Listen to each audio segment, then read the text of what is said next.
Hello everyone, welcome back to my mini vlog. আজকে ছিল শ্রাবণ মাসের প্রথম সোমবার, আর ভেবেছিলাম সকাল সকাল একটু ঘুম থেকে উঠে পুজো করে অফিসে যাব, কিন্তু ওই যে আমার তো লেট হবেই। আমি সকালে একদম উঠতে পারি না ঘুম থেকে।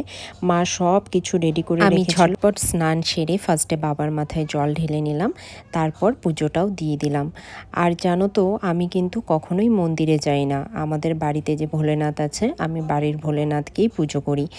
আর সবাই দেখি শ্রাবণ মাসের এই 4টা সোমবারে ভোলেনাথের মন্দিরে গিয়ে পুজো করে। দেখো, আমার তো মনে হয় ভগবান সব জায়গায়, আমরা যদি মন থেকে পুজো করি, মন থেকে শ্রদ্ধা করি, সেটা বাড়ির ভগবানকেও পুজো করতে পারি বা মন্দিরে গিয়েও করতে পারি, যার যেটা ভালো লাগে। আমার মনে হয় আমার বাড়িতে পুজোটাই বেশি ভালো লাগে। যাই হোক, ঝটপট পুজো দিয়ে এরপর সকালে তাড়াতাড়ি করে ব্রেকফাস্ট করে নিলাম। আর আজকে জানো তো, আমি সেইভাবে ব্রেকফাস্টই করতে পারিনি।